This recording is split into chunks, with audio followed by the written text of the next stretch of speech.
Welcome to the Project Censored Show on Pacifica Radio. I'm your host, Mickey Huff. Today, in the first segment of the program, we are delighted to bring back the Associate Director of Project Censored, Dr. Andy Lee Roth. Andy has co-edited 14 editions of Project Censored Yearbook, including the last one, which was State of the Free Press 2024. Andy and I, along with Shaylee Voidal, have recently completed the next one, which will be out in December, State of the Free Press 2025. Andy Lee Roth is also co-author of The Media and Me, a guide to critical media literacy for young people. Roth also coordinates Project Censored's campus affiliates program, news media research network of several hundred students and faculty at 24 colleges and universities across North America. His research and writing have been published in a variety of outlets, including Index on Censorship, In These Times, Yes Magazine, Truth Out, Media, Culture, and Society, the International Journal of Press and Politics, The Progressive, and more. Andy holds a PhD in sociology from the University of California, Los Angeles, a BA in sociology and anthropology from Haverford College. Andy also serves on the boards of the Media Freedom Foundation, Weave News, and of course, the Censored Press. And Andy Lee Roth, the reason that we're bringing you onto the show today, we're certainly going to have you back coming up here later in the fall for the book release of our next book, State of the Free Press 2025. But you are the recipient of a very prestigious fellowship from the Reynolds Journalism Institute, and you're building an interactive resource on algorithmic literacy for journalists.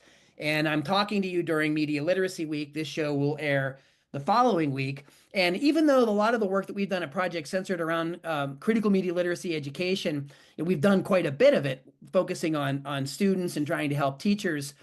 But this is a different angle. This is specifically targeting algorithmic literacy for journalists. And you're developing a resource that will help develop journalists' ability to understand the functions, consequences, and ethics of algorithms in a digital age. Very important and groundbreaking work. A core focus of the project will be helping independent journalists in newsrooms whose digital content has been subject to shadow banning, demonetization, and other forms of online speech filtering that restrict them from reaching a wider audience. And you've been publishing monthly various articles as part of your fellowship, but we're going to get into that here today in the segment. Andy Lee Roth, welcome back to the Project Censored Show. Thanks so much, Mickey. It's always a pleasure to join you on the show, and happy to be here today. Yeah, it's always great to sit down and talk to you about this work in a way where we can share it with a broad audience. And again, I'm really excited about the work that's happening with your fellowship. Do you want to start just by talking a little bit about the Reynolds Journalism Institute and what this fellowship is? Because it's a pretty prestigious thing. Yeah, we were selected. So first of all, the Reynolds Journalism Institute is the institute promotes innovation that ultimately aims to strengthen journalism's future.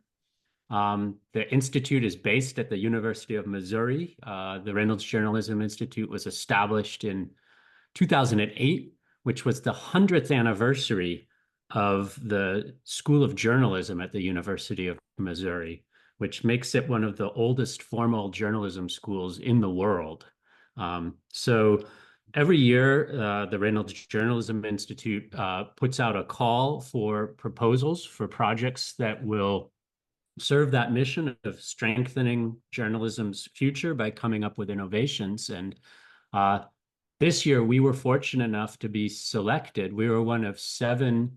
The project's proposal to promote algorithmic literacy for journalists was one of 200 some applications that RJI received, and we were one of, happily, we were one of 7 projects that the Institute decided to fund for the 2024-2025 fellowship year. So it's a real honor to have been selected, and I'm finding that just as working with Project Censored does, being able to say that you're working with the Reynolds Journalism Institute has a way of opening doors that might otherwise be hard to get through. Probably it could be a fantastic future episode of the Project Censored show to feature some of the other RJI fellows and the work they're doing. It really is, in my experience so far, we were all together in Columbia, Missouri, on the University of Missouri campus at the RJI facilities this last July, and meeting my fellow fellows was really inspiring, and also motivating because there's so much really strong cutting edge work going on, and I'm doing my best with colleagues here on the team at Project Censored to make algorithmic literacy for journalists live up to that idea of promoting innovation that strengthens journalism. Absolutely. And again, our listeners that want to look more into this, you can go to rjionline.org. And again, as Andy said, it's the Reynolds Journalism Institute as part of the University of Missouri. We're going to reference several of the pieces that Andy's been working on. But before we, get into more of the specifics, let's just start with, basic overview. Andy, what is algorithmic literacy? And specifically now we're looking at how it applies to journalists. So talk to our audience a little bit about what exactly you're working on. Yeah, thanks, Mickey. So algorithmic literacy is an umbrella term. It's really talking about multiple literacies. It's also an evolving idea. And so it may be useful to just go like before talking about what algorithmic literacy is, to just back up one step and say, well, what's an algorithm in the first place? And you can think of algorithms as being almost like a cookbook recipe, right? It's a designed process or a set of rules, in this case, not for creating a dish or making a cake or something, but for analyzing data, for analyzing and organizing data.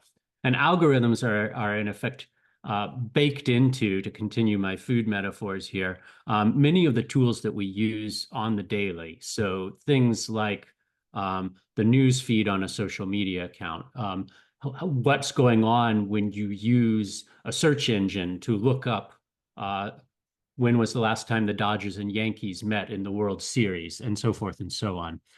So when we talk about algorithmic literacy, then we're talking about a set of skills that enable the individuals who possess them to critically evaluate algorithms and algorithmic technologies and to use those tools in an ethical way. So in that sense, algorithmic literacy is part of the critical media literacy programs that Project Censored does. And in fact, you mentioned The Media and Me, our book about critical media literacy for young people. There's actually a fairly substantial section in The Media and Me about algorithms and about, in effect, algorithmic literacy. So if we're talking about algorithmic literacy for the general public, um, I think one of the reasons we need algorithmic literacy is to avoid extremes, right? To avoid the hyperbolic discourse of the people who are the AI doomers, the ones who are saying like it's all going to be like Terminator 2, the algorithms, the AI are going to take over and humans will be subjected, or will end the world. But they're also on the opposite end of the hyperbolic scale are the boomers, the ones who would propose to us that algorithms and AI systems more generally are going to solve all our problems. And if we're going to navigate the extremes of the doomers and the boomers, we've got to have not just media literacy, but specifically algorithmic literacy to parse those things. Now, as you mentioned, Mickey, this project is specifically for journalists, and it's targeting the day-to-day practices of journalists. I think it's really in the 21st century, every journalist needs to have some degree of algorithmic literacy in order to do their job. This includes not only their daily routines that are kind of behind the scenes, but also their ability to inform the public. And as algorithms determine more and more how news is gathered, how news is produced, how it's distributed, and how people consume it, there are real questions about the transparency and the accountability of the news production process.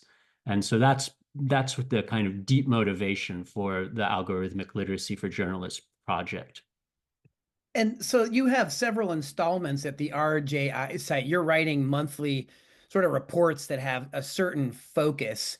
And this week, when the show airs, you're going to have yet another one that's out that we'll talk about here momentarily.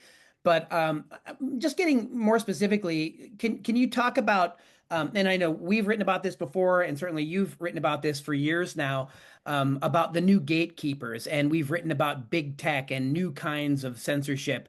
How do big tech algorithms play a role here as the new gatekeepers? Can you sort of introduce that topic, actually reintroduce it, because we've addressed it before on the program, but could you remind our listeners sort of what that focus is? Yeah, I mean, I think one of the challenges for journalists now is that insofar as more and more Americans are getting their news via social media platforms or through the use of search engines, um, things like online likes and shares have become a kind of new currency for journalists and editors. And there's more and more temptation for journalists and editors to chase after likes and shares, leading to the concern that these kind of promotional motives and pressures are going to preempt, um, traditional journalistic values and traditional journalistic craft. But there's a deeper concern that you point to, Mickey, and your intro flagged this, which is that, algorithmic gatekeeping now threatens to filter news about politics and social justice issues. And so we know, for instance, that news aggregators like Apple News and Google News have been found to skew towards soft news stories drawn from a narrow range of sources. We also know, and this is research that our colleague Avram Anderson and I have done in the past, that Google News tends to highlight biased content, including stories that reflect and promote anti-LGBTQ prejudice. And our colleagues Emil Marmol and Lee Major in, I think it was the 2020 censored yearbook, wrote about some of these new restrictions being a kind of Trojan horse. And specifically what they found was they found dozens of cases, this is Mamol and Major, found dozens of cases where alternative media voices from the libertarian right to the anarchist left were being either deplatformed or deranked, with the result being that independent news coverage of issues like systemic racism, environmental degradation, class struggle, illegal surveillance, violence by state actors domestically and abroad, corporate malfeasance, all these were subject to online censorship. And so a really critical dimension of algorithmic literacy, as I understand it, is to talk about not just ideas of algorithmic bias, which are certainly real and important, but also to talk about how algorithms constitute a new means of censorship. And that's an important, but I think underemphasized component of a lot of algorithmic literacy training. So, Andy Lee Roth, I know we started our conversation, you were talking about what algorithms were, but these aren't just things that make themselves. They're created, or they're made. They come from somewhere. So can you at least briefly address that, the source of this? Like what makes algorithms problematic in a journalistic sense? Yeah, or just in a sociological sense, even. Yeah, yeah, I yeah. mean, so part of it is who are the people who are designing them? So we tend to talk about algorithms, and you'll see this very frequently in press coverage. Um, News stories about algorithms will often talk about algorithms as black boxes, with the idea that we can't know how they work.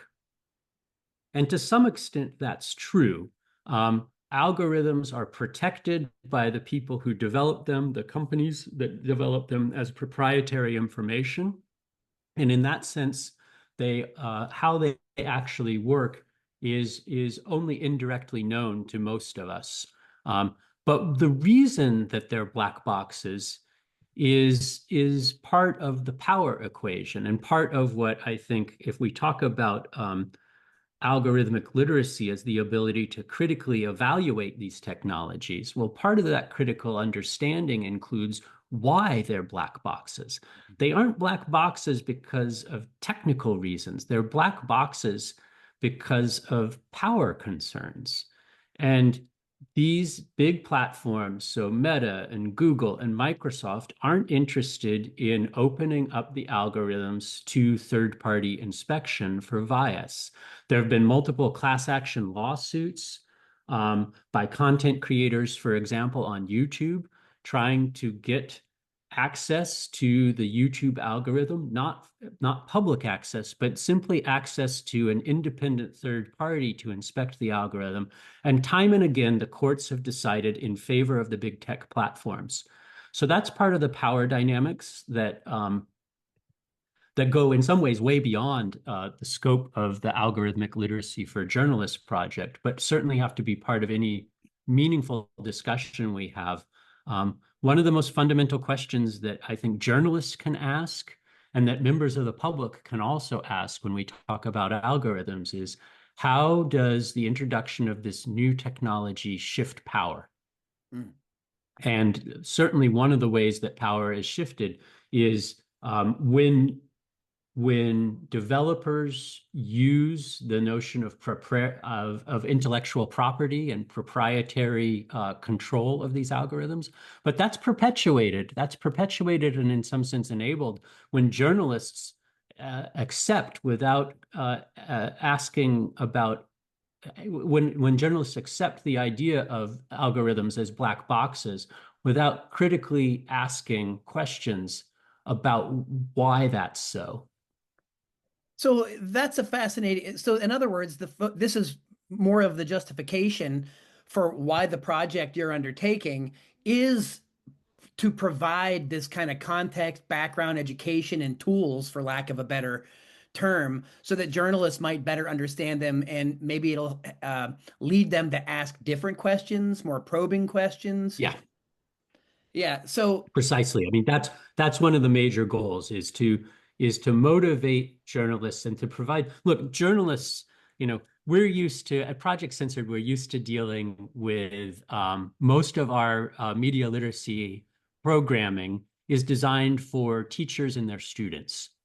And teachers are, of course, incredibly busy and incredibly time pressured. Um, uh, but if that's true for educators, it's incredibly true for journalists who work on tremendous daily deadline pressure. So they don't have a lot of time to onboard new information. And so one of the goals of this project is to kind of synthesize a bunch of the best practices and leading kind of understandings of these issues and package it in a format that will be easy for journalists to access and digest and incorporate into their daily work routines. And so, yeah, one critical dimension of that is simply like asking when they are talking about when they're reporting about stories about AI or algorithms in particular, um, simple things that they can do to make that reporting more useful to the public, better, more informing. So one of them is avoiding characterizing algorithms as inscrutable black boxes. Another is to avoid reporting based primarily on industry press releases or industry spokespeople, right? This is the old problem that we talk about all the time at Project Censored about, the quality of the journalism is only as good as the diverse range of sources that journalists treat as newsworthy. And when journalists reporting on the latest AI tech developments ask only industry insiders about how that tech is going to work or what the promise of that tech is, we're obviously going to get a partial, that is to say, incomplete and probably biased understanding of what's possible there. And so the ability to talk to people from outside industry, right, who nonetheless have expertise is a major way that journalism about algorithms and AI more generally can be improved. So let's talk a little bit about a couple of the specifics, Andy. Wherever it is you want to jump in, do you want to talk about the DIY algorithmic audit or shadow banning? Let's just highlight a few specifics for us so our listeners can see how you're applying this. Yeah, so the how to conduct a DIY algorithm audit. Algorithm audits are one technique that people interested in sort of algorithmic accountability use to get around the black box problem that we were talking about earlier. An algorithm audit is a method of repeatedly varying inputs to observe variations in the algorithm's outputs. So it kind of works around the so-called black box to say, okay, we can control what we put in and we'll see how the algorithm responds. Almost all algorithm audits share one or two common goals, which is to draw conclusions about the algorithm's inner workings and also about its potentially problematic outputs. Mhm. Yeah, one of the articles that we did, part of the toolkit that we're developing, Avram Anderson, who's a library and information science faculty member at Cal State University Northridge, longtime project-censored contributor, and Avram and I have worked on a bunch of projects together. And Avram stepped in to help with some of the technical aspects of this that are beyond my skill set. So we wrote basically a guide, a six-step guide to how to conduct an algorithm audit as a way that journalists can produce newsworthy reporting about the function of algorithms. Um, I will add quickly that for a more general audience, it's possible to do, we call these DIY algorithms, algorithm audits, do it yourself, right? Kind of out of the old punk rock, indie media subcultures. The idea is you don't have to have a lot of specialized technical skills or equipment to do a DIY algorithm audit. We lay out six steps that most anyone who wanted to take the time to do it could do. The primary aim in the context of the RJI Fellowship is to have journalists, to encourage more journalists to use this tool themselves in their own reporting. But it's also a tool that has general applicability. Avram and I have published several pieces where the core findings of the story have been based on algorithm audits that we've conducted. I mentioned the Google News and anti-LGBTQ content, and um, those findings are ones we published a few years ago now in the index of censorship, using an algorithm audit. So, and then more recently, Shaylee Voidal, Project Censored's digital and print editor, and I are just completing an article looking at horse race coverage of elections, which we know, Mickey, you and I have written some about this in the context of the current presidential election um, for the Progressive magazine. We know horse race coverage of elections is deeply flawed.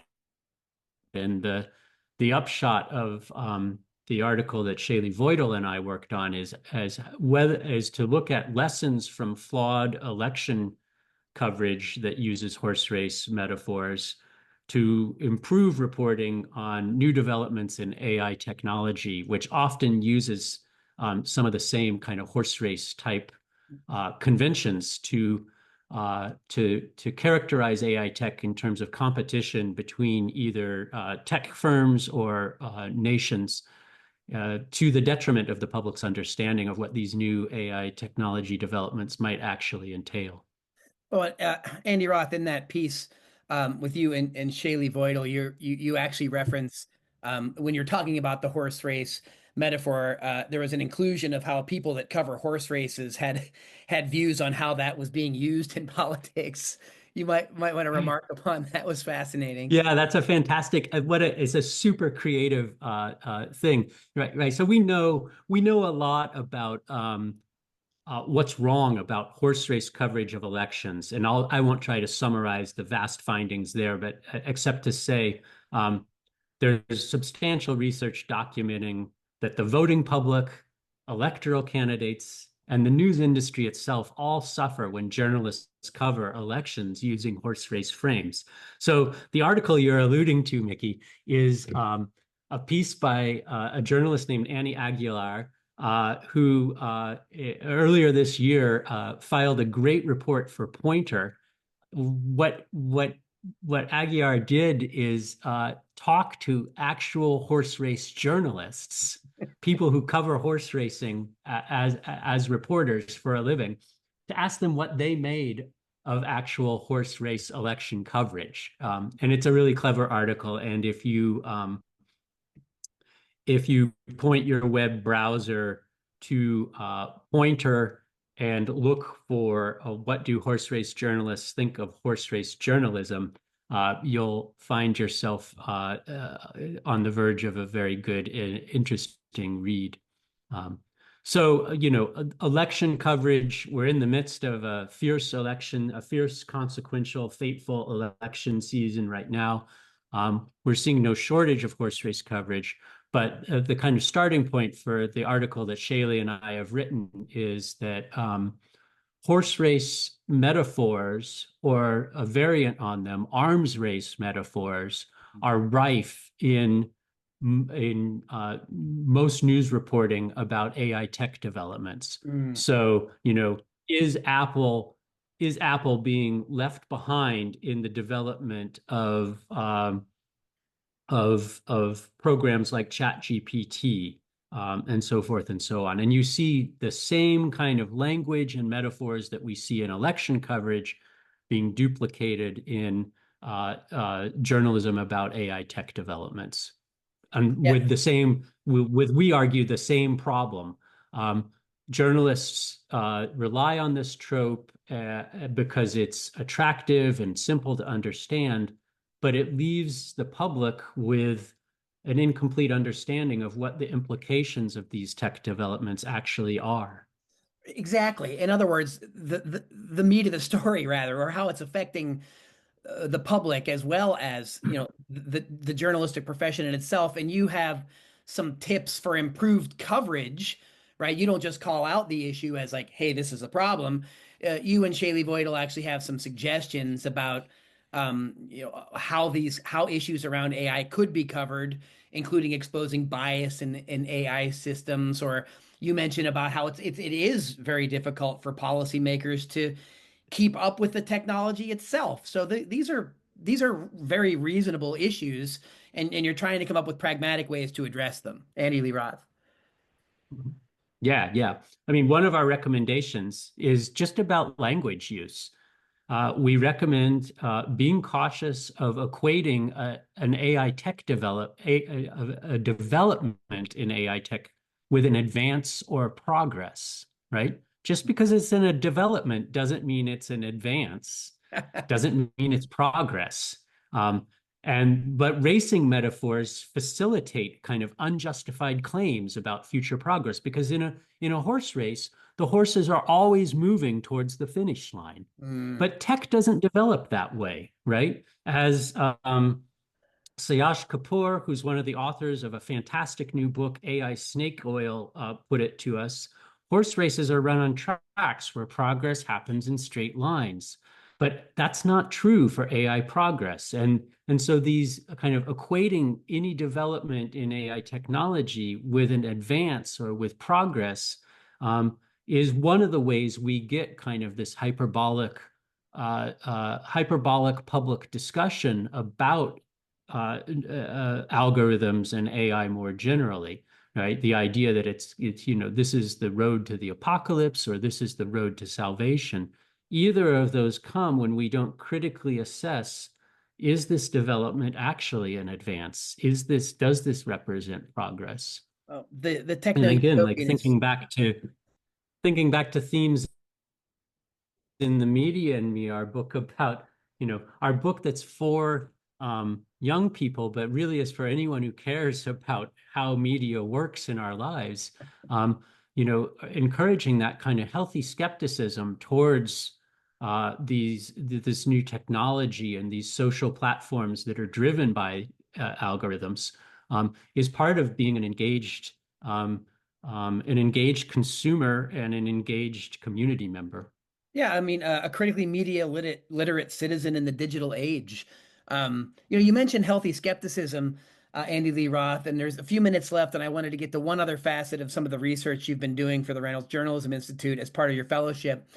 And that is that all of us that have been online, particularly social media, especially if we are engaged in this kind of work and sharing material that is maybe controversial or runs counter to establishment narratives and so on, we sometimes feel frustrated because we think our word isn't getting out, and we see a drop off in people looking at posts and so on. And of course, this is something that we call shadow banning, right? How this kind of technology suppresses or censors sort of certain types of messaging. And I know we've done shows about this in the past, but you've been focusing on this as part of your fellowship. In the few minutes we have, could you talk a little bit about this issue around, recognizing and responding to shadow bans? Hmm. Yeah. I mean, working on the article about shadow banning, which is another article that Avram Anderson helped write. We spoke with Ryan Sorrell, who's the founder and publisher of the Kansas City Defender. And we'd reached out to Ryan because the Defender has been unflinching in covering the kinds of topics that we're talking about here: police violence, institutional racism, Palestine. And they have had their social media posts promoting their reporting have been subject to shadow bans and takedowns. And um, speaking with Ryan Sorrell, really interesting to hear him talk about it from an insider's perspective. The thing he noted that caught my eye was he said it's partly their stuff is getting shadow banned partly because they use, as in his words, unminced language. They don't talk euphemistically about these issues, and that often flags their content. The social the algorithms on platforms like Instagram are triggered by that. So stepping back from that detail, shadow bans, I think, are arguably the most controversial form of content moderation. They restrict the content's visibility without officially blocking or removing it. So, the account owner continues to think that they have full access, but the shadow ban is in effect isolating them, their account, their posts from the general online community. So, I mean, there's a bigger discussion to have about how much of quote content moderation actually amounts to censorship of views that challenge the status quo. But in the case of shadow banning, that kind of isolating quality is the hallmark. And, obviously, without the awareness of the restrictions, content creators are relatively powerless to protest, and they're vulnerable to what one researcher, Kelly Cotter, has called black box gaslighting, right? Ah, But the users are led to believe, well, maybe your content just isn't that popular. Maybe your post wasn't just people weren't that interested, right? A kind of form of gaslighting. It's your fault that your content isn't reaching people. well, and And this is compounded, of course, because the major platforms all deny that they engage in shadow banning. even though you and I know people that have been victims of shadow banning, I think Project Censored maybe has even experienced some degrees of shadow banning online. You mentioned before earlier in our conversation LGBTQIA plus content, right? That has been flagged online and in addition to the other topics you were just discussing. Andy Lee Roth, this is a fascinating discussion, and there's certainly much more to talk about as your fellowship will continue with the Reynolds Journalism Institute. But in the last moment we have here, just wanted to give you the last words, some final thoughts, and maybe a place where people can follow the work that you're doing. Yeah. So as you've mentioned, the kind of monthly updates on what's happening with the Algorithmic Literacy for Journalists project, rjionline.org. If you can let the algorithms do the work for you and go to a search engine, and if you punch in my last name and RJI, likely the search engine will take you there. Um, ultimately, the goal is to have a website, an interactive website that will be useful by journalists. And if any journalists are out there today hearing this show and you have tips or want to share experiences, I'd welcome the chance to hear from you and learn from the work that you've done and the experiences you've had. There are contact forms for how to reach me at the RJI website. And yeah, I hope people will continue to follow the project and understand that how important when we talk about media literacy in general, that in the current day and age, algorithmic literacy is such an important component of critical media literacy. So thanks Absolutely. for featuring this work, Mickey. Oh no, Andy, it's my pleasure to do it. This is right in our wheelhouse, and this is a very important new research you're doing, and the creation of these kinds of lessons, algorithmic literacy for journalists. This is a pioneering and very important development. So it's fantastic that you have been honored with this fellowship with the Reynolds Journalism Institute. Of course, you can learn more about the work Andy does at projectcensored.org. He's the associate director of Project Censored, co-editor most recently of State of the Free Press 2024, and co-author of The Media and Me, a guide to critical media literacy for young people. Andy, thanks so much for joining us on the Project Censored show today. Thanks a bunch, Mickey. Pleasure.